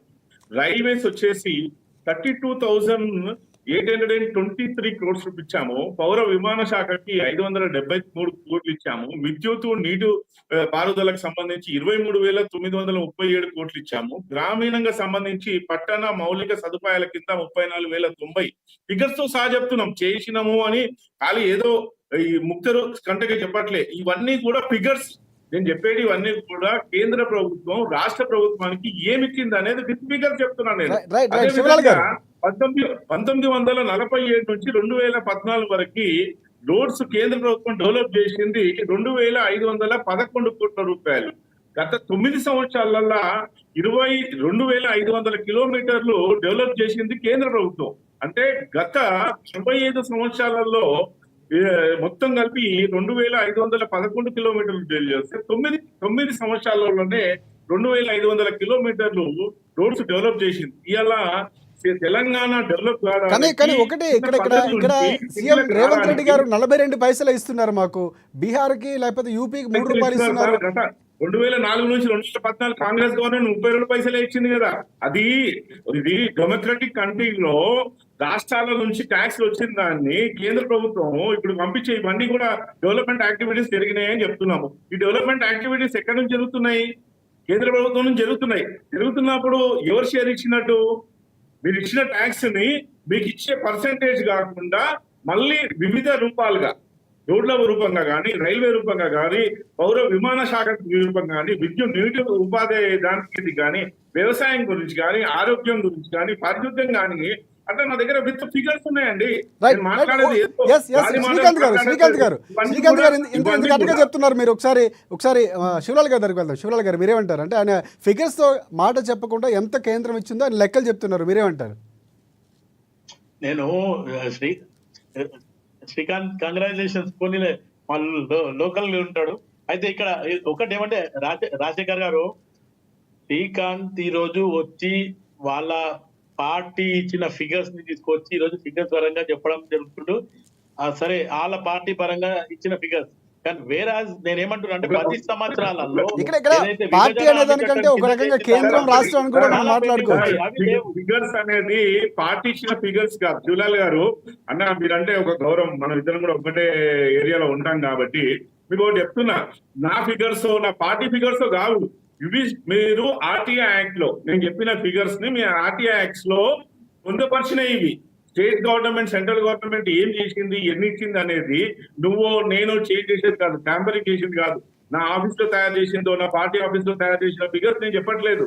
ఇవి కేంద్రం ఇచ్చేసింది అనేది కేంద్రం గెజెట్ లో మెన్షన్ చేసిన ఫిగర్స్ మీకు ఇన్ఫార్మ్ చేస్తున్నా. ఇవాళ ఇంకో విషయం, మీరు మొత్తము కిషన్ రెడ్డి గారు ఏం చేశారు అంటున్నారు. ఆయన 6 సంవత్సరాల నుంచి కేంద్ర మంత్రిగా ఉన్నారు. ఈ 6 సంవత్సరాల లోపల ఇవన్నీ మీకు వచ్చినాయి, వివిధ రంగాలలో వచ్చినాయి. ఆయన కృషి లేకుండానే వచ్చినాయా? ఇలా కేంద్ర మంత్రిగా ఆయన ఉన్నప్పుడు రేవంత్ రెడ్డి గారు వెళ్ళి ఎందుకు కలిసిండ్రు? అక్కడికి ఎందుకు కలిసిరు? గత ప్రభుత్వం శ్రీకాంత్ గారు నాది ఒక ప్రశ్న. అంటే రేవంత్ రెడ్డి గారికి సంబంధించి ఎందుకు మాట్లాడాల్సి వచ్చింది? ఆయన ప్రాజెక్టుల పేర్లు చెప్పారు. RRR ప్రాజెక్ట్ ని అక్కడ ప్రవేశపెట్టడానికి సంబంధించినట్టు మాట్లాడడం కానీ, లేకపోతే ప్రధానంగా ఉన్నటువంటి మెట్రో ప్రాజెక్ట్ కూడా ఆయన అడ్డుకునేందుకు ప్రయత్నం చేస్తున్నారు, ఆయన వల్లే ఆగింది అన్నటువంటి వ్యాఖ్యలు కూడా చేస్తారు. అంటే ప్రాజెక్టులు మెన్షన్ చేయడం కూడా ఎందుకంటారు? ఫస్ట్ ఫేజ్ మెట్రో ప్రాజెక్ట్ ఎవరు చేసింది సార్? కేంద్ర ప్రభుత్వం సహకారంతో చేసింది. ఏదైనా కేంద్ర ప్రభుత్వం ఇచ్చినప్పుడు దానికి బడ్జెట్ అలొకేషన్ స్టేట్ గవర్నమెంట్ గురించి కూడా ఉంటుంది. దానికి కొన్ని క్లియరెన్స్ చేయాల్సిన అవసరం ఎవరితో ఉంటుంది? ఇవాళ కొన్ని శాంక్షన్ చేసినా కానీ దానికి ఏవైతే సమకూర్చాలో ఆ సమకూర్చాల్సిన పరిస్థితి ఎవరిది? రాష్ట్ర ప్రభుత్వం. ఆ రాష్ట్ర ప్రభుత్వం సహకరించకుండా మొన్న రేవంత్ రెడ్డి గారు ప్రధానమంత్రిని 4 రోజుల కింద కలిశారండి. కలిసి మాకు ఇవి ఉన్నాయి అని చెప్పారు. చెప్పినప్పుడు కేంద్ర మంత్రిగా ఆయన ప్రధానమంత్రి గారు ఒక 5 ప్రశ్నలు వేశారు. మీరు ఈ ప్రాజెక్ట్స్ నా దగ్గరికి లాస్ట్ టైం వచ్చినప్పుడు తీసుకొచ్చారు, మరి మీరు రాష్ట్రం తరఫు నుంచి చేయాల్సింది చేసినారా చేయలేదా అని చెప్పేసి ఇచ్చారు. అన్ని పేపర్లో మీకు హెడ్లైన్స్ లో కనిపిస్తుంది.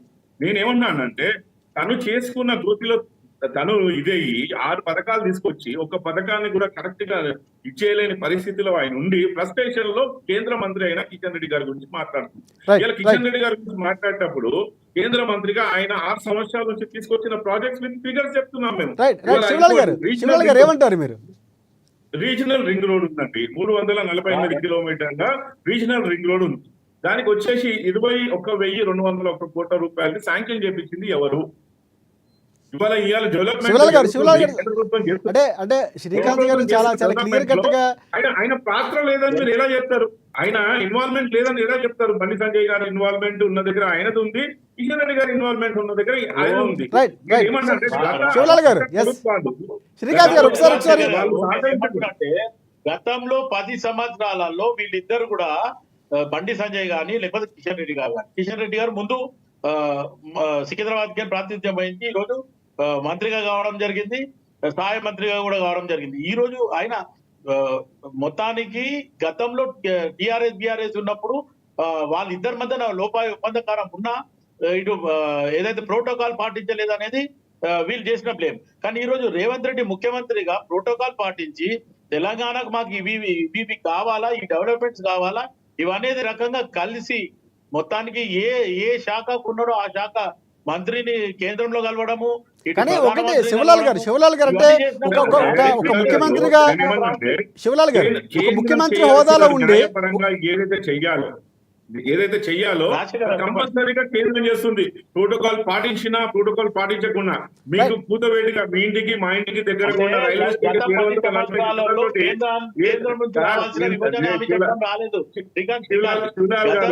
శ్రీకాంత్ గారు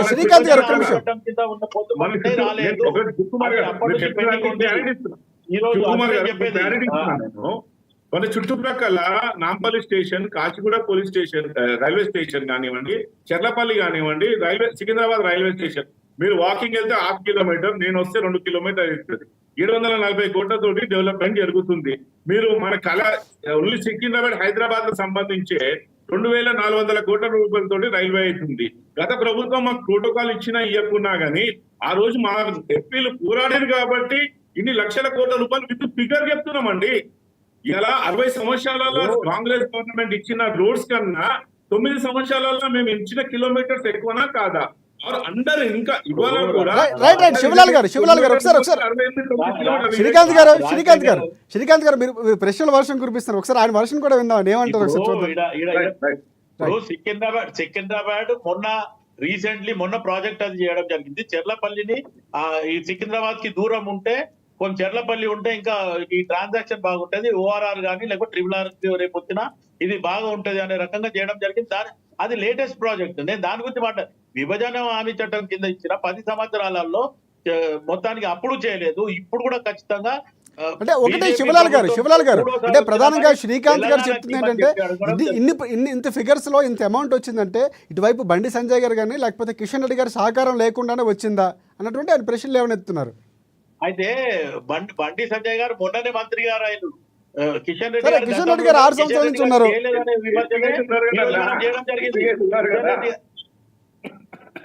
ఇప్పుడు కిషన్ రెడ్డి గారు ఎంతైతే నరేంద్ర మోదీ గారికి క్లోజ్ ఉన్నాడో ఈ రోజు సికింద్రాబాద్ పార్లమెంటరీ ఇంకా అభివృద్ధి చెందాల లెక్క ప్రకారం ఆలోచిస్తే, కానీ ఒక సికింద్రాబాద్ లేకపోతే చెర్లపల్లి జరుగుతుంది అనే రకంగా కాదు. ఇప్పుడు మన దగ్గర కాచిగూడ ఉంది, కూకుట్పల్లి ఉంది, లేదు అంటే నాంపల్లి ఉంది, శంషాబాద్ ఉంది. ఇవన్నీ కూడా మనకు రేపు అవసరమైతే ఇంటర్నేషనల్ ఎయిర్పోర్ట్ ఉంది కాబట్టి ఇవన్నీ కూడా మనకు అభివృద్ధి చెందాలా. ఇప్పుడు మొత్తానికి ఏదైతే మెట్రో రైలు ఏదైతే కావాలని ఖచ్చితంగా హైదరాబాద్ అనుకుంటున్నామో దాని గురించి ప్రతిపాదన పెడితే దాన్ని సత్యమరా అనే రకంగా మాట్లాడింది అనేది రేవంత్ రెడ్డి గారు ఓపెన్ గా చెప్పడం జరుగుతుంది. ఈ రోజు కిషన్ రెడ్డి గారి హస్తంతోనే ఇది కొంచెం పెండింగ్ అవుతుంది అనే రకంగా మాట్లాడుతున్నారు.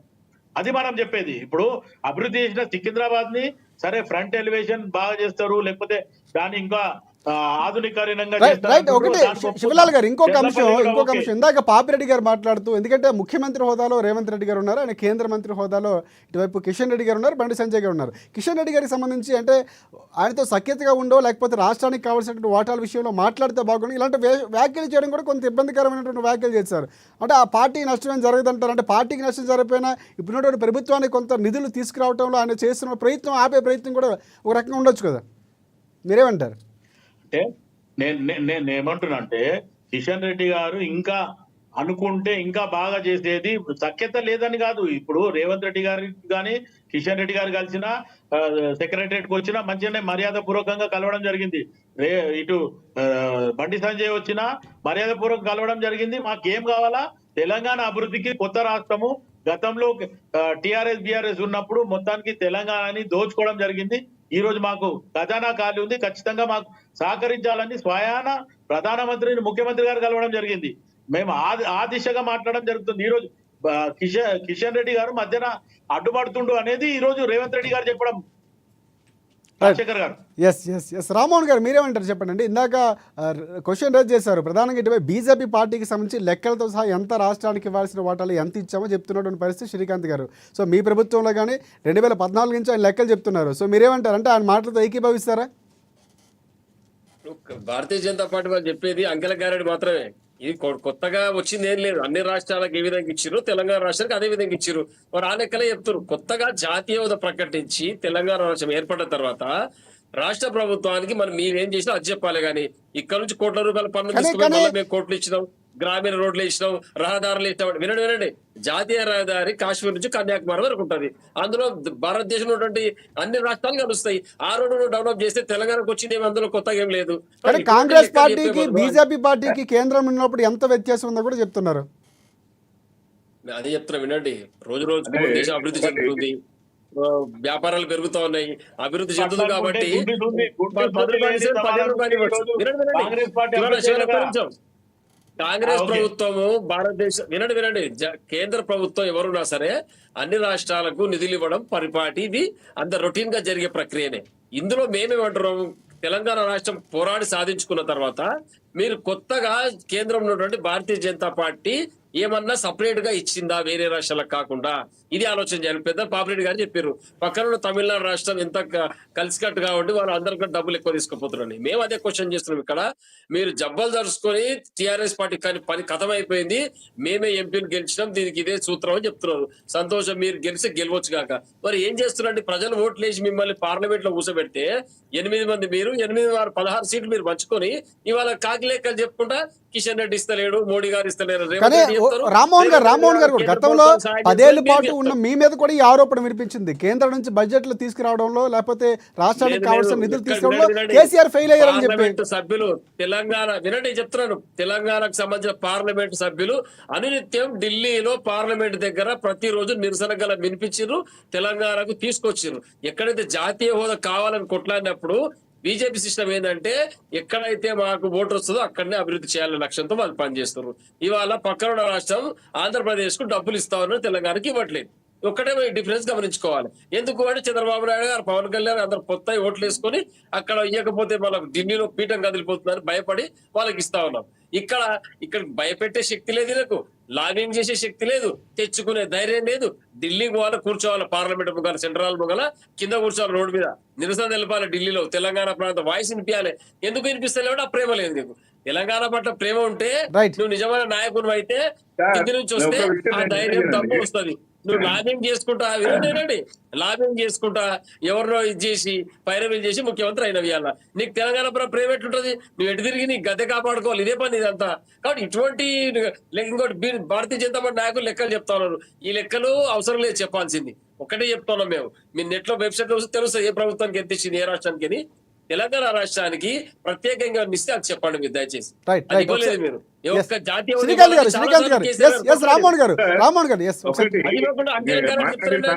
సమయం ఇవ్వాలి. ఆయన చెప్పాడు తెలంగాణ రాష్ట్రానికి ఏమి ఇచ్చిందని. నేను చెప్పింది తెలంగాణ రాష్ట్రానికి ఇచ్చిన ఫిగర్సే. దయచేసి మీరు ఒకసారి కలెక్ట్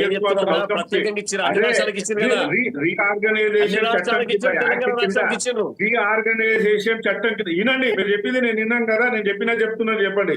రీఆర్గనైజేషన్ యాక్ట్ 94/2 ప్రకారం విభజిత రాష్ట్రంలో వెనుకబడిన ప్రాంతాల అభివృద్ధి కోసం, సామాజిక మౌలిక సదుపాయాల కల్పన కోసం బీజేపీ పార్టీ 2250 కోట్లు ఏ జిల్లాకి ఇచ్చింది? ఆదిలాబాద్, మెదక్, మహబూబ్ నగర్, ఏదో వెనకబడ్డాయో నిజామాబాద్ అట్లాంటి దానికి ఇచ్చింది.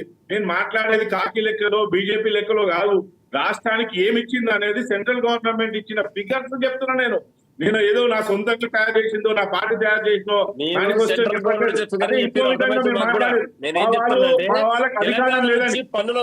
వాళ్ళకి అధికారం లేదండి మాట్లాడారు. బీఆర్ఎస్ గవర్నమెంట్ ఉన్నప్పుడు సొంత మినిస్టర్లు సీఎం ని కలవాలంటే కూడా 25 రోజులు 30 రోజులు వెయిట్ చేసిన దినాలు ఉన్నాయి. ఇవాళ మా ప్రైమ్ మినిస్టర్ ని కలవాలన్నా కానీ మా కేంద్ర మంత్రులు ఎప్పుడు అపాయింట్మెంట్ అడిగినా 2 రోజులకి 3 రోజులకి అపాయింట్మెంట్ దొరుకుతుంది. మీ దగ్గర మంత్రులకు కూడా 25 రోజుల వరకు కేసీఆర్ కలవలేదు. ప్రగతి భవన్ ప్రజలకి దూరంగా ఉంది, మంత్రులకి దూరంగా ఉంది, ఎమ్మెల్యేకి దూరంగా ఉంది. ఇవాళ మీ ముఖ్యమంత్రి రాజులాగా పరిపాలించి మా కేంద్ర మంత్రుల గురించి మీరు మాట్లాడేది చాలా తప్పు. మా వాళ్ళు రోడ్ల మీద కూర్చుంటలేరు. మీరు కేంద్ర మంత్రి గత 6 సంవత్సరాలలో కిషన్ రెడ్డి గారు ఎన్నిసార్లు కలిసిరు? మొన్న సీఎం అయిన తర్వాత రేవంత్ రెడ్డి గారు నాకు తెలిసినంత వరకు 8 సార్లు కలవడం జరిగింది. ఆయన ఇచ్చిన ప్రపోజల్స్ లో మాక్సిమం ఇవి చేసినామని మొన్న ప్రధానమంత్రి గారు చెప్పారు. అదే విధంగా ఐదు అంశాలని ఆయన క్వశ్చన్ చేశారు. మీరు లాస్ట్ టైం వచ్చినప్పుడు ఈ ప్రపోజల్ తీసుకొచ్చారు. మీరు స్టేట్ గవర్నమెంట్ చేయాల్సింది చేసినా అని అడిగారు, అది చేయలేదు. ఇవాళ నేను ఏమన్నా అంటే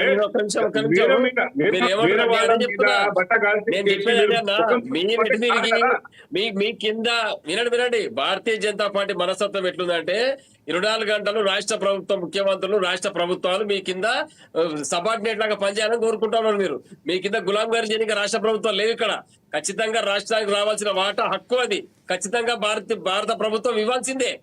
ముఖ్యమంత్రి గారు వచ్చి కిషన్ రెడ్డి గారు కలిసినట్టు రామ్మోహన్ గారు శ్రీకాంత్ గారు ఒక నిమిషం శ్రీకాంత్ గారు రామ్మోహన్ గారు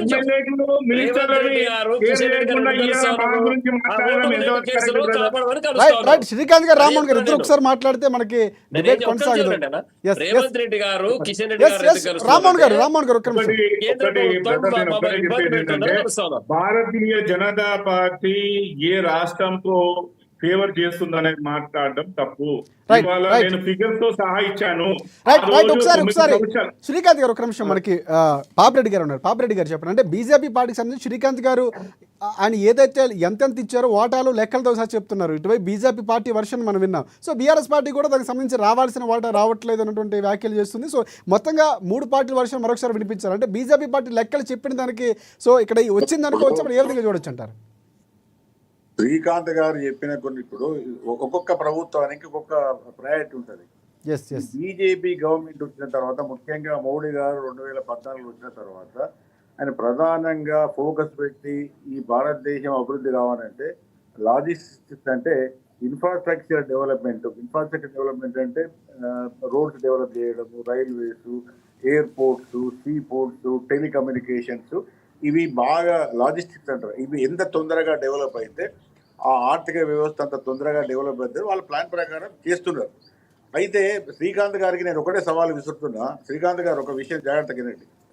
మీరు చెప్పిన లెక్కలన్నీ కూడా ఓకే, అవేమో కరెక్టే. కానీ ఇదే లెక్కలు మిగతా రాష్ట్రాలతోని, బీజేపీ ప్రాంత పాలిత రాష్ట్రాలతోని, మీ పక్కన ఉన్న మహారాష్ట్ర తీసుకుందాం. మహారాష్ట్రలో మీరు రోడ్లు వేసినని చెప్తున్నారు కదా, RRR ఇచ్చినాము లేకపోతే ఇంకోటి ఇచ్చినాము అని. నేను ఒకటే అడుగుతున్నాను మిమ్మల్ని, మహారాష్ట్రలో ఎన్ని ఎక్స్ప్రెస్ వేలు వేసారు? ఇప్పుడు మన దగ్గర హైవేస్ ఇచ్చారు, ఎక్కువ ఏంటంటే 44, కొంత 65 3 లేన్ చేయాలి. అది కొత్త హైవేస్ పెద్దగా రాలేదు. కానీ అదే మహారాష్ట్ర పక్కనున్న మహారాష్ట్ర కానీ ఆంధ్ర కానీ మిగతా స్టేట్లు వస్తే చాలా ఎక్స్ప్రెస్ వేస్ వచ్చినాయి. ఉత్తరప్రదేశ్లో అయితే ప్రతి జిల్లాను టచ్ చేస్తే ఎక్స్ప్రెస్ వేస్ పోతున్నాయి. నేను మొన్న తిరిగొచ్చిన మొత్తం ఉత్తరప్రదేశ్ అంతా కూడా. ఖచ్చితంగా ఇప్పుడు ఒక అపవాదు బీజేపీని ఏమున్నదంటే, బీజేపీ అన్ని రాష్ట్రాలకు ఇచ్చే కాడికి ఇస్తున్నది, రామ్మోహన్ అన్నట్టు హైవేస్ ఉన్నాయి పోతున్నాయి, అది కాదు. ప్రత్యేకంగా చూసినప్పుడు ఈ రాష్ట్రాలకు అన్యాయం జరిగిందన్న భావన బాగా బలంగా ఉన్నది. మీరు ఇచ్చిన లెక్కలతో పాటుగా మీరు ఫర్దర్గా అన్ని రాష్ట్రాల లెక్కలు చేయండి. అన్ని రాష్ట్రాల లెక్కలు ఇస్తే నిజంగా కేంద్రం ఎంత సాయం, గుజరాత్కి ఎంత సాయం చేసింది. గుజరాత్ ఇప్పుడు అహ్మదాబాద్ టు ఏది మన ముంబై బుల్లెట్ ట్రైన్ దాదాపు కొన్ని వేల కోట్ల, లక్ష కోట్ల రూపాయల పైన ఉన్నది బడ్జెట్. అటువంటి తీసుకున్నప్పుడు తెలంగాణకు పెద్ద గొప్పగా చేసిన ఒక RRR ఇచ్చారు. ఒక RRR గొప్పదే, నేను కూడా ఒప్పుకున్నా. RRR అనేది తెలంగాణకు మళ్ళీ ఒక గేమ్ చేంజర్గా మారుతుంది. ORR లెక్కనే RRR కూడా మారుతుంది. కానీ కంపేరిటివ్గా చూసుకున్నప్పుడు, కంపేరిటివ్ లెక్కలు తీసుకున్నప్పుడు మిగతా రాష్ట్రాలకు ఉన్న పక్కన ఆంధ్ర రాష్ట్రం కన్నా కూడా, ఇప్పుడు ఉదాహరణకు మీరు తమిళనాడు చెన్నై ఎక్స్ప్రెస్ వే చేశారు,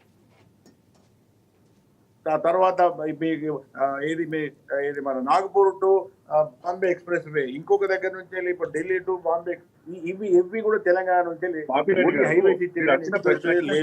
తర్వాత ఈవెన్ రైల్వేస్ లో కూడా మొన్న జరిగిన బడ్జెట్ లో కూడా పెద్దగా ఇవ్వలేదు. మళ్ళీ శ్రీకాంత్ గారు మీరు మళ్ళీ చెక్ చేసుకోండి. మొన్న ఈ సంవత్సరం ప్రవేశపెట్టిన రైల్వే బడ్జెట్ లో కూడా తెలంగాణకు పెద్దగా అయ్యలేదు. నేను మొన్న ఎక్కడి నుంచి వెళ్ళి హైదరాబాద్ నుంచి వెళ్ళి వయా నాందేడు ఇటు నుంచి వెళ్ళి మేము ఉజ్జయిని మాంకాళి అక్కడికి పోయినాం. అన్ని రాష్ట్రాలలో డబుల్ లైన్ ఉన్నది, తెలంగాణలో ఇప్పటి వరకు డబుల్ లైన్ లేదు. హైదరాబాద్ టు ఏదైతే నిజామాబాద్ బాసర వరకు ఉన్నదో ఇప్పటి వరకు కూడా ఒక మేడ్చల్ వరకే డబుల్ లైన్ ఉన్నది. అదే మళ్ళీ మహారాష్ట్రకి ఎంటర్ అయితే నాందేడ్ కాంచెల్లి అంత double line, Madhya Pradesh double line ఉంది, గుజరాత్ డబుల్ లైన్ ఉంది. నేను చూసిన తర్వాత అక్కడ మీటర్ గేజ్ నుంచి వెళ్ళి బ్రాడ్ గేజ్ కన్వర్ట్ చేసి బ్రాడ్ గేజ్ నుంచి డబుల్ లైన్ మనకు ఇస్తున్నారు కానీ మీరు మిగతా రాష్ట్రాలు తెలంగాణ రాష్ట్రానికి ఇవ్వాల్సిన దానికన్నా ఎక్కువ ఇవ్వలేదు, ఇంకా ఎక్కువ ఇవ్వాల్సిన అవసరం ఉన్నది. తప్పకుండా తెలంగాణ వాదిగా కానీ తెలంగాణ ప్రజలు కానీ మేము తప్పకుండా కోరుకుంటాం. కేంద్ర ప్రభుత్వం రాజకీయం చేస్తే తీసుకుపోయి కోసం కొట్లాడితే బాగుంటుంది. ఆ విషయం కూడా ఒప్పుకుంటలేదు, కాంగ్రెస్ కూడా నేను ఒప్పుకుంటలేను. బీజేపీ వాళ్ళు మీరు చెప్పుకున్నట్టుగా మొత్తం ఇచ్చినాం, ఇవ్వలేదు. తెలంగాణ రాష్ట్రానికి డివిజన్ ఏవైతే ఇది విభజన హామీలు ఉన్నాయో అవి ఇంతవరకు మోడీ గారే చాలా సార్లు వెట్టగారంగా మాట్లాడిన కాంగ్రెస్ పట్టుకొని మీకు ఒక రాష్ట్రాన్ని విభజించే తెలివి లేదు, మేము 3-4 రాష్ట్రాల్లో ఎటువంటి తెలివి లేకుండా విభజించిన మాకు తెలిసి అంతా. మేము కూడా ప్రొఫెసర్గా ఉన్నా, నేను ఇవన్నీ కూడా చూసినాం, మేము ఆ మూమెంట్లో ఉన్నాం, తర్వాత కూడా ఉన్నాం. కాబట్టి తెలంగాణ రాష్ట్రానికి ఇంకా రావాలి, వచ్చింది కొంత, కానీ రావాల్సింది. పాపిరెడ్డి గారు ఒకసారి శ్రీకాంత్ గారు ఇంకా రావాల్సింది సార్. మహారాష్ట్ర ఇండియాలో అతి పెద్ద ట్యాక్స్ పే చేసే రాష్ట్రమే. అది చెప్పేదండి 42%.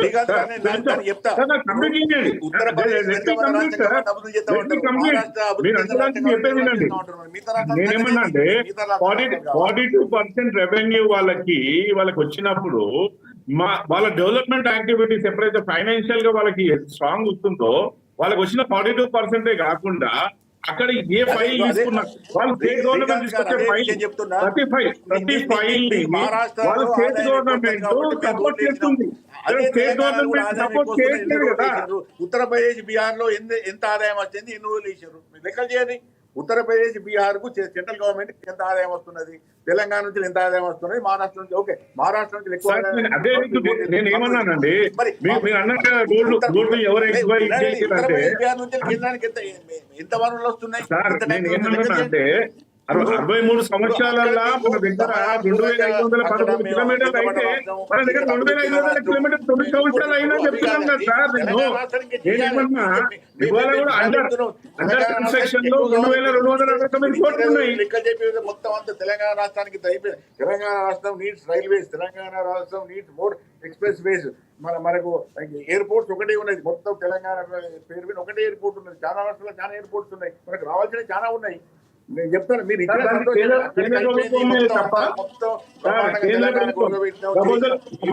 పంపించాల్సింది ఎవరు? రాష్ట్రం పంపించాలి. దానికి కేంద్ర వాటా ఇచ్చినప్పుడు, కేంద్ర వాటా అడుగుతున్నప్పుడు రాష్ట్ర వాటా కూడా పెట్టాల్సిన అవసరం ఉంది సార్. కానీ కేంద్రం మీద వేసేసి మీరు చేసేసేయండి అంటే కాదు కదా. ఇవాళ ల్యాండ్ అక్విజిషన్ కానివ్వండి, ల్యాండ్ రిజర్వ్ కానివ్వండి, ఇవన్నీ ఎవరు చేయాల్సింది? శ్రీకాంత్ గారు ఇదే విషయం అయితే ఒకటే అడుగుతున్నా. ఇవాళ ఫైనాన్స్ కమిషన్ అని ఒకటి ఉంటుంది, కేంద్ర రాష్ట్రాలకు నిధుల కేటాయింపు ఉంటుంది. నిధుల కేటాయింపులో మీరు ఆర్గ్యుమెంట్స్ ఎట్లా పెడుతున్నారు? మేము బీహార్కు యూపీకి ఎక్కువ నిధులు కేటాయిస్తున్నారు.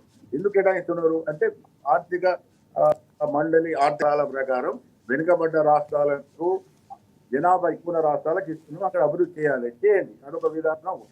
మరి అదే విషయం మళ్ళీ మహారాష్ట్రకు వస్తే అభివృద్ధి చెందిన రాష్ట్రం ఒక ఆదాయం ఎక్కువ వస్తుంది. అట్లా తెలంగాణ కూడా వస్తున్నది అండి. తెలంగాణ కూడా చాలా ఆదాయం ఉన్నది, కేంద్రానికి పోతున్నది. తెలంగాణ ఏది భారతదేశంలో జీడీపీలో దాదాపు 6% ఉన్నది. పన్నులలో కూడా పెద్ద ఎత్తున తెలంగాణ నుంచి పోతున్నాయి, పొత్తలేవని కాదు. తెలంగాణకు పోయిన దానికన్నా కూడా కేంద్రం పోతున్నాయి కాబట్టి 1,70,000 కోట్లు వచ్చినాయి సార్. మనకు వచ్చే రెవెన్యూ మనం కడుతున్నాం కాబట్టి ఇంకా రావాల్సిన అవసరం ఉంది అంటున్నారు పాపిరెడ్డి గారు. ఇంకా తెలంగాణకి రావాల్సిన వాటా ఉందండి. అవి పక్కన ఉన్న ఇంకో రైల్వే స్టేషన్ డెవలప్ అయింది. మీకు చెప్తాను, నేను కాలేదంటే నేను కాంగ్రెస్ బీఆర్ఎస్ స్టాండ్ నాది కాదు. వాళ్ళు ఏదో అడ్డగోలుగా కాలేదంటే కూడా తప్పు. బీజేపీ చేసింది, కానీ చేయాల్సింది ఇంకా చాలా ఉన్నది, చాలా చేయాలి. దానికోసం మాట్లాడాలని, దానికోసం ఏ విధంగా కొట్లాడాలి ఆ స్టాండ్ లో కూడా రేవంత్ రెడ్డి స్టాండ్ అని ఒప్పుకోను. ఎందుకంటే రేవంత్ రెడ్డి, కిషన్ రెడ్డి, సాయందేవుడు అడ్డుకున్నాడంటే కూడా దాని లాభం లేదు. అది కూడా కేవలం రాజకీయంగా స్టాండ్ అంతే, అది కూడా గొప్పది కాదు సార్. ఆయన పార్లమెంట్ లో కాకుండా రాష్ట్రానికి ఇవ్వాలి అని చెప్పేసి ఇప్పుడు రాష్ట్ర ముఖ్యమంత్రి ఆయన కలిసి ఇచ్చిన డిసెంబర్ లో ఇచ్చిన రెఫరెండం ని బేస్ చేసుకొని ఆయన సొంతంగా ప్రతి మినిస్టర్ కి ఆయన కవరింగ్ లో లెటర్ రాసేసి ఆ లెటర్ తోటి రాష్ట్ర ప్రభుత్వం ముఖ్యమంత్రి ఇచ్చిన లెటర్ ని జత చేసేసి ఇది కావాలి అని ఇచ్చిన ప్రూఫ్స్ కూడా ఇలా అందరికి, అంటే ఇలా మా రాష్ట్ర కార్యాలయంలో మొత్తం అందరికీ కూడా ఇవ్వడం జరిగింది. ఆయన ఎవరైతే రిప్రజెంటేషన్ కిషన్ రెడ్డి గారికి ఇచ్చారో, కిషన్ రెడ్డి గారికి ఆ రిప్రజెంటేషన్ ఎక్కడ పెట్టుకుంటూ మళ్ళీ తన సొంతంగా ఇది కంపల్సరీగా మా రాష్ట్రానికి చేయాలని చెప్పేసి ఆయన రాసి పంపించాడు. ఆయన పోరాడకపోతే ఇవాళ 6 సంవత్సరాల నుంచి డెవలప్మెంట్ యాక్టివిటీస్ ఎప్పుడైతే టీఆర్ఎస్ గవర్నమెంట్ ఆయన ప్రోటోకాల్ పాటించకుండా, ఆయన చేయకుండా శ్రీకాంత్ గారు చివరిగా ఏమంటారు కంక్లూడ్ చేయండి. దాన్ని కూడా చేస్తాం. నేను ఏమన్నా అంటే ఆయన ఇచ్చిన రెస్పాండ్ కి ప్రతి దానికి ఇప్పుడు ఇవాళ 8 సార్లు ఆయన 1 year లో ప్రైమ్ మినిస్టర్ ని కలిశారండి. శ్రీకాంత్ గారు కంక్లూడ్ చేయండి. నేను అదే చెప్తాను, రేవంత్ రెడ్డి గారి స్టేట్మెంట్ నేను ఒప్పుకోవడం లేదు, కరెక్ట్ స్టేట్మెంట్ అని. శ్రీకాంత్ గారు కంక్లూడ్ చేయండి, మీరు కంక్లూడ్ చేయండి. ఒకటే సార్, ఎప్పుడు కేంద్రం బీజేపీ పార్టీ ఈ రాష్ట్రంలో మాకు ఓట్లు పడ్డాయా, ఈ రాష్ట్రంలో ఇది పడ్డదా అని ఎక్కడ కూడా చూడకుండా డెవలప్మెంట్ యాక్టివిటీస్ జరుగుతుంది. నేను చూపించినది ఏదో నా తర్వాత నా పార్టీ తయారు చేసిన ఫిగర్స్ నేను చెప్పట్లేదు. ఇక్కడ కంప్లీట్ గా కిషన్ రెడ్డి గారు రాష్ట్రాన్ని బాగుపడడానికి వివిధ ఫిగర్స్ మాట్లాడుతున్నాయి. నేను చెప్పిన ఫిగర్స్ లేకపోతే నేను రాసిన ఫిగర్స్ కాదు, కంపల్సరీగా మా ప్రభుత్వం వస్తుందా, ఉన్నదా లేదా, 8 మంది 4 నుంచి 8 అయినమా, 8 నుంచి 10 అయినమా కాకుండా కంపల్సరిగా మేము ప్రజలకి కట్టుబడి ఉన్నాము. తెలంగాణ ప్రజలకి మా 2 నాయకులు కూడా అదే విధంగా 6 మంది పార్లమెంట్ సభ్యులు, 2 మంత్రులు కంపల్సరిగా నిత్యం కొట్లాడతారని చెప్పేసి, కొట్లాడి నిధులు తీసుకొస్తారని చెప్పేసి గట్టి గంటాపరంగా నేను తెలియజేస్తున్నాను. రైట్ రామ్మోహన్ గారు మీరు కంక్లూడ్ చేయండి. ఇందులో పెద్దలు కూడా చెప్పడం జరిగింది, పన్నుల రూపేణా తెలంగాణ రాష్ట్రం చెందబోతుంది. ఏ రాష్ట్రానికి మీరు ఎంత ఇస్తారో లెక్కలు తీసుకోవాలి. భారతీయ జనతా పార్టీ నాయకులు సతీష్ గారు మేము ఏమంటారు అంటే, తెలంగాణ ప్రాంతాల్లో పాలమూరు రంగారెడ్డికి జాతీయ హోదా కల్పించాలని చాలా సార్లు కొట్లాడడం జరిగింది. ఇప్పుడు పాలమూరు సంబంధించిన టీకేఆర్ రంగారు కీలకంగా మీ యొక్క పార్టీలో చేరారు, కాంగ్రెస్ పార్టీ నుంచి. వారికి ఎంపీ సీట్ గెలిపించుకున్నారు, సంతోషం. మరి పాలమూరు రంగారెడ్డికి జాతీయ హోదా కల్పించవచ్చు కదా, ఎందుకు ఈ తాస్తారం చేస్తా ఉన్నారు? కాబట్టి ఇవ్వచ్చు, మీరు రొటీన్ గా ఇచ్చిన డబ్బులు ఇసుకుంటూ అవే హైలైట్ చేసుకుంటూ మాట్లాడడం తప్పని మేము చెప్తాను. ఇంకా రావాల్సిన చాలా ఉంది, అది ఇవ్వండి అని చెప్తాను. మీ పార్టీ నుంచి గెలిచిన 8 మందిలో 2 కేంద్ర మంత్రులు, 6 మంది ఎంపీలు, మొత్తం 8 మంది మీరు, 8 మంది కాంగ్రెస్ పార్టీ వాళ్ళు, ఈ 16 మంది కలిసి ఒక రాష్ట్ర ప్రయోజనాల దృష్ట్యా తీవ్రంగా కొట్లాడి కేంద్ర ప్రభుత్వం దగ్గర డబ్బులు తీసుకోండి అంతే చెప్తున్నాం. కానీ మిమ్మల్ని తప్పు అట్లయితే తిట్టట్లేదు మేము. కాబట్టి ఇది గమనించుకోవాలి. ఇందులో రాజకీయాలకు అవసరం లేదు, అంశం కాదు. ఇక్కడ తెలంగాణ ప్రాంతానికి డబ్బులు రావాలి, తెలంగాణ అభివృద్ధి చెందాలి. కాంగ్రెస్ పార్టీ ముఖ్యంగా రేవంత్ రెడ్డి గారికి చెప్పాల్సింది, శివనాయకుడు గుర్తుపెట్టుకోండి, మీకు చేత కాకపోతే ప్రభుత్వం బేషరతుగా వదిలి వెళ్ళిపోండి, అంతేగాని అవతల పార్టీ వాళ్ళను కేంద్ర ప్రభుత్వం ఎవరి మీద బట్టగాచి మీదేయద్దు. నీ పోరాట పట్టిమ ఉన్నా అంటారు కదా, పోరాటం చేసి తీసుకోరా, చూద్దాం ఎందుకు తీసుకురా డబ్బులు. తెలంగాణ మొత్తం ఏమని ఉంటుంది, దాంట్లో డౌట్ లేదు. ఒక్కటి గుర్తుపెట్టుకోండి, రాష్ట్ర ప్రయోజనాలు, తెలంగాణ ప్రయోజనాలకు మీరు పోరాటం చేస్తే కేంద్రం పైన ఖచ్చితంగా ప్రతి ఒక్కరు మీ వెంట నడుస్తారు. అది గుర్తుపెట్టుకోండి, పోరాటం చేయండి, డబ్బులు తీసుకోరండి, తెలంగాణ ప్రాంతాన్ని అభివృద్ధి చేయండి. రైట్ శివలాల్ గారు మీరు కంక్లూడ్ చేయండి. ఇప్పటి వరకు మనం ఈ పాపిరెడ్డి గారి వాదన కానీ, శ్రీకాంత్ వాదన కానీ, లేకపోతే రామ్మోహన్ గారి వాదన విన్న తర్వాత ఒకటి ఏమంటే, గతంలో విభజన హామీ చట్టం కింద ఏదైతే చేయలేదనమో అది ఈ రోజు కూడా పాపిరెడ్డి గారు కూడా అదే మళ్ళీ ఫైండ్ అవుట్ చేయడం జరిగింది.